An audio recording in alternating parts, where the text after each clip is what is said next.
admiring our champions. This is just the beginning, and sports is taking over. Thank you. Take it on.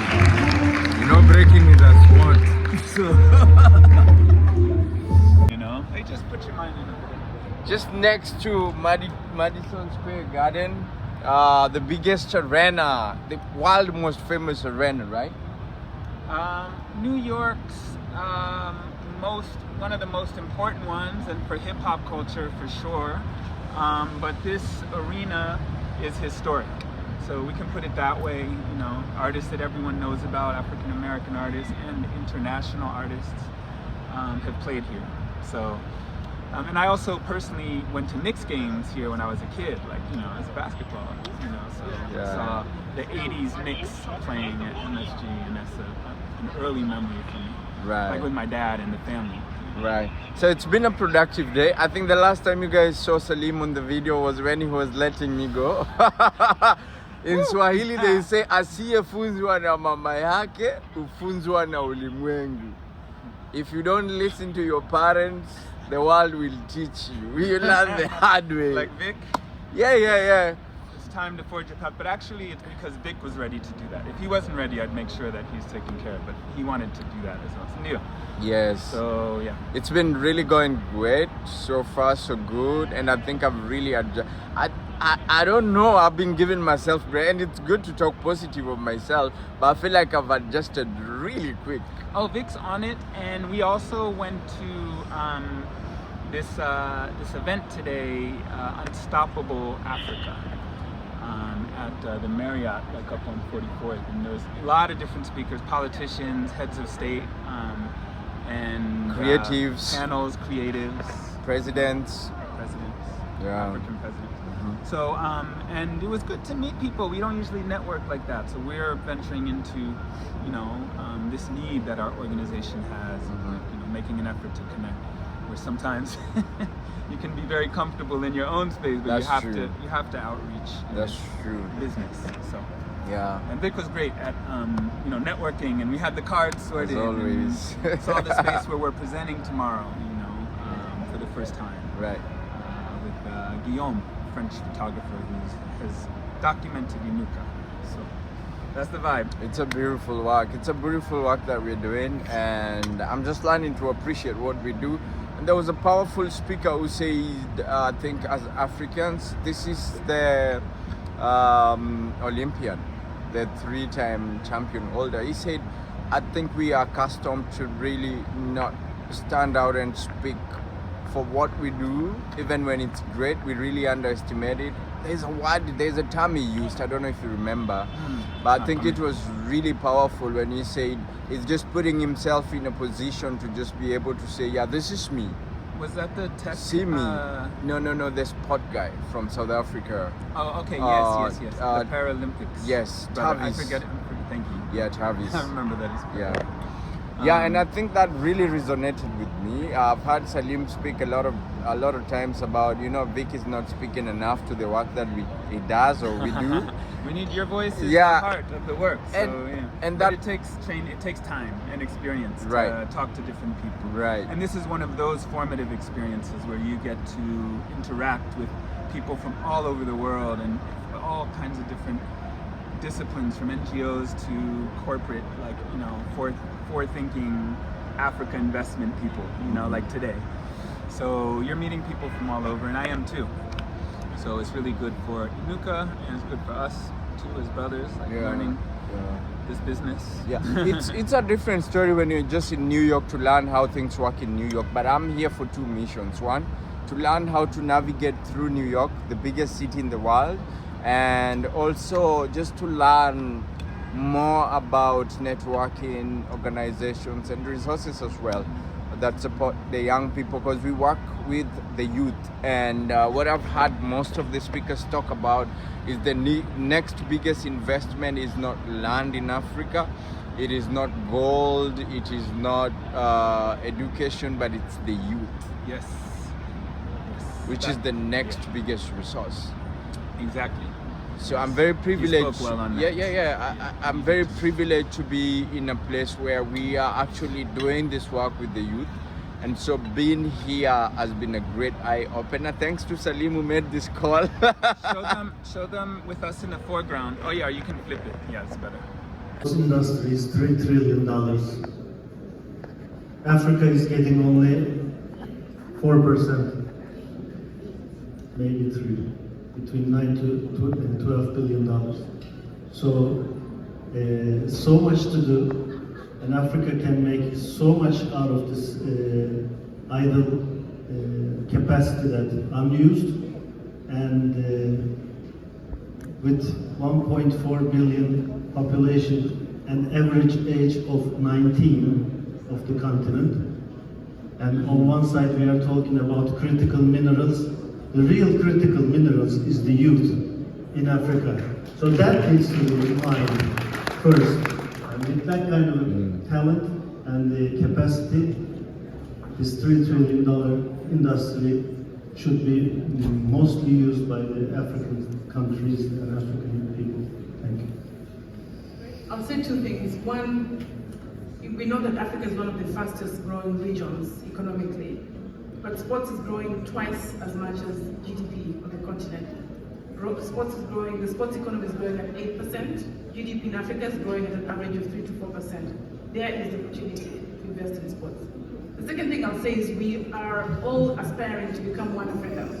We talked about the African Continental Free Trade Area, where we integrate goods, services, and people of Africa. Sports is already doing that. If you look at the BAL that we host in 4 countries in Africa, imagine how many people from both players, talent, coaches, fans, travel from one country to the other in order to experience the game of basketball. Look at the merchandise that the fans wear that is produced and sent from one customs territory to the other. We're moving goods and services across the continent. Look at broadcasting. People that watch across every country in Africa. We show our games in 54 countries in Africa, but we play it for. The rest of the continent is able to watch because there's movement of broadcasting services or streaming services across the different countries. And so if we talk about AFCFTA, let's talk about sports. That's beautiful. I've got a very, very strong view that business on the continent must disproportionately invest in sport. And the reason for that is that, there's certain things that the continent has been endowed with just naturally. So we speak a lot around minerals on the continent, and then we're very critical around the fact that they're extracted and then we buy them back. We speak a lot about agricultural products from the continent. We have the most land on the continent. One of the things that we don't speak about is that we've got the best talent on this continent. How do you have a continent with the least infrastructure in general, and then the least infrastructure for sport, produce some of the best athletes in the world? How does that happen? How is the fastest man on the world today 100 meters from Botswana? How does that work? How is the best rugby team in the world from South Africa? How is the best basketball players from the continent when we've got the least infrastructure? So African children are disproportionately blessed from a sporting perspective. They can do it, whether they've got the infrastructure or not. They're disproportionately blessed. And so when we've got that, we must back it. Imagine how much more we can do if we invested. Completely agree. Now, before we go, you guys know I'm a hooper, I'm a basketball player. Is that Fess? What's up, Fess? My friend, Fess is the here, NBA player. Shout out to Fess. We know as players, it's nice to be in the starting lineup. I started off this conversation saying we got all-stars, we got starters. But here in this room, we have people that might be on the bench. They might think, oh, sports is interesting, but I'm not sure. I'm a little hesitant. So I'd ask each and every one of you, what is your call to action? Festus knows, we always talk about shoot your shot. So in these rooms that are so special, this happens yearly, we all are shooting our shot, pushing our initiatives, our agendas, we're all collaborating for everything that you're doing, whether it's NBA Africa, Bidvest, Suma, you yourself as a champion athlete. He will explain what you're doing and how people can support you in this moment. So we take them from being on the bench to being in the game. That is an interesting question. Thank you, Sinead. I think my call to action is very simple, is that if this is truly a shared passion and a united purpose that we want Africa to shape markets, let's start. Let's start by an intentional action, whether that is in infrastructure, whether that is in trade. I personally, as Pumi had said, that sports is your way. And if you're investors looking for shareholder values that is going to be in the multiples, you can only currently find it in sports as your asset class. So if you're looking for shareholder value, you don't need to look any further. I think we are all pieces of the puzzle. Now, what we are planning to do, actually, we've been discussing this with Claire already. We will put together all the missing pieces of the puzzle to make sure that we act in a unified way and reach our objectives. Today, I'm sure if we get together and ask few countries and governments and heads of states to build their arena in a very short time, I'm sure we will have a list of 10 countries at least. So I think this should be our aim for the near future. We would like to build 1,000 courts in the next decade across the African continent. Will you join us?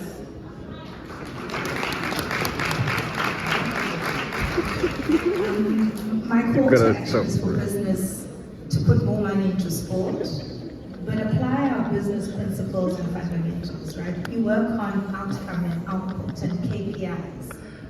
Give the administrators KPIs so that we strengthen administration in sports. One of the reasons why you find it difficult to take the leap is because our administration in sports at times can be a little bit shaky. But if you invest, you become the shareholder and you set the KPIs and you strengthen institutions, right? So institutions don't strengthen on their own with shareholders sitting on the other side. We have to jump in, put the money, help with the strategy, and say this is what excellent looks like, and hold hands. Thank you. I have goosebumps, how profound. I guess I'll join in. My call to action is to support our youth. I believe Mr. Salini mentioned that most countries on the continent, 60, 70% of the population is youth. Yet we have an opportunity gap for them to really fulfill their dreams. But to take it even further, we have to support our young women and girls. And being able to, on this platform a year ago, launch my foundation, Queens of the Continent, I'm collaborating with all of these partners here because in Nigeria, I'm a daughter of the diaspora, but got Naija blood, right? As a daughter of Nigeria, I learned these amazing stats. You guys know, like debate using facts. Men don't, but women barely lie, so I don't know where that came from. But my point is that I learned that every year you support a young girl advancing in school, she increases her earning potential by 10%. Did you know that women and girls invest 90% of what they make back into their communities? So if you support girls through platforms like sports, as the first female ambassador for the Basketball Africa League, the word came up, and I think it was you, Tevin, confidence. If you want to change the world, you support youth, you support young women and girls, and you also transform the idea that maybe being a part of this creative economy is their place, that they belong. So once again, thank you so much for this conversation. These amazing all-stars who have joined me here. And we look forward to seeing you at games, helping us build the arena. Madison Square Garden. Madison. Head up so they can see the yeah, that's MSG. So we're reasoning by an important historic spot in New York, having had a rich experience. And for me personally, it's always challenging. Like, I am challenged by New York. You know, I don't always want to be in the city, you know. I've lived here. I've lived in Brooklyn. So. But this is one of the things you tell me, getting out of your comfort zone. I know. Doing things not because you like it, but because of you have a purpose. It's been beautiful being in New York, and staying in Brooklyn, and this time in Manhattan. It's rich. So yeah, and I'm honored to be here, and to be man, here with especially you. with you. That's the key. That's the key to the luck. Is that we're doing this together. A little bit of a guide, but I'm learning a lot. So Right, I appreciate you, bro. You've got a very strong spirit, and New York takes that, and Vic has that already. So you navigate well in this city. Thank you, I appreciate that, man. And yeah, so it's a beautiful time, actually. What really stood out for you in the two conferences today? Oh, we've experienced so much in like 5 days. So like my mind is not just today. We were in Boston for 2 days, spent one night, no, 2 nights rather, in NY. And this is our first day doing conferences here. So I've been learning a lot, meeting people with different skill sets and a lot that we need, and having an experience with my co-director and my brother Victor. So it's been transformative to me. Like that's the thing, like just meeting, he's met my family. It's not all just the conferences. It's like my cousin, you know, met another friend, and Your mastery as well. yeah, Maestri I saw yesterday. So it's positive. You know, I feel always comfortable juggling, and like New York doesn't feel complicated to me, or even that challenging really as a spot. It's just an ongoing energy that demands a lot. Yeah. So you know, think about the kids and what. But it's good to be here with my bro, and it's been a beautiful day. It's one of those times. What happened today is something that might happen to someone in like 2 years. Like, I know. the amount of people we met. I know. The depth of interactions. You know, again, like So but very positive, beautiful work. You know, I feel inspired and charged, and that there's a deeper awareness of also investment in Africa that's ready to support what we're doing, and we need to have more of those conversations on how to connect what we're doing with sort of, you know, global interests from a financial standpoint, people who want to support our work. So. Powerful. Speaking to Claire recently in Kigali, it's all happening. Right now, I'm excited to spotlight another unstoppable African startup. This one is from Zimbabwe. She's a computer scientist, entrepreneur, and global health innovator. She is the founder and CEO of 89, pioneering ethical AI and inclusive healthcare solutions across Africa and here in the US. Shaping frameworks for technology, equity, and youth-driven innovation. What you're talking about, right?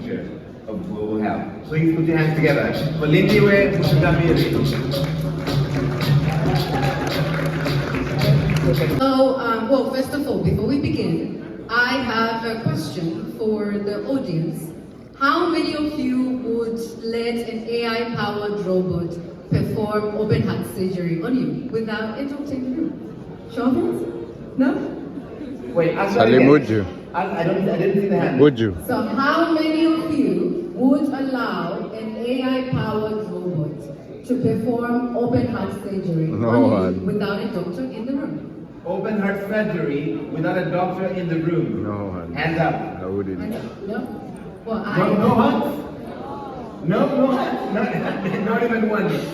Not even one. Well, these are those that Let us know in the comment but that's section. what we're building at 89, okay? So at 89, we are building AI tools that assist radiologists to diagnose. Streaming everything in one platform. But Trace is not the end all be all. We need more platforms, just like that, in order to promote, the continent to be unstoppable. Unstoppable Africa. Thank you so much to our panelists. We've seen today that African creativity. There's a bit of science in how to connect to the money. Mike, I'll end it on that. my last question bro. before we conversate. Being a leader and an ambassador of African art and working to change, working around the social challenges through the arts of resilience, which is capoeira that you do. Being in the spaces that we are in today, where they're discussing the next plan for Africa, what's going on in Africa, where are they putting the money in Africa, who is investing in Africa, how did that make you feel? It actually made me feel that the conversation we're having is a part of a broader conversation. And there are people in that broader conversation who want to support our work. That's what I'm saying. Like, and we need to make ourselves available to do that, because then we can do our work more effectively when we have better financial resources behind us. So it actually gave me a bit of insight in somehow, I don't know how, but like how to connect into that a bit more. Right. You know, and I don't know what that looks like now, but I felt that. Like, oh, I have a broader network that I can communicate with about our work, and that's who I should be talking to. That's how I Right. felt. Does that make sense? A lot of sense. Okay. So thank you guys for continued watching and supporting. Remember, www.inuka Cultural Center with the ER, center with the ER at the end, .org is where you find us. You can reach us directly. We have our contacts there. So you can reach us directly, either Salim or I or Nancy or John, and write to us. Support our work. By watching this, you're supporting our work, but also go on Instagram, Facebook, and social media, and follow us, Inuka Cultural Center, on all platforms. Yes. Until I see you again, this was a day in New York. Working in New York, you see how we are. Very official. So I look forward to tomorrow, and I hope I'm not doing as much videos, but I'll try as much as possible and I get a chance to share with you guys what's going on. More important is the meaning and depth of them, not how many. Yeah, so that's this true. is a good one. Yeah. It's a good build. All right, bless y'all.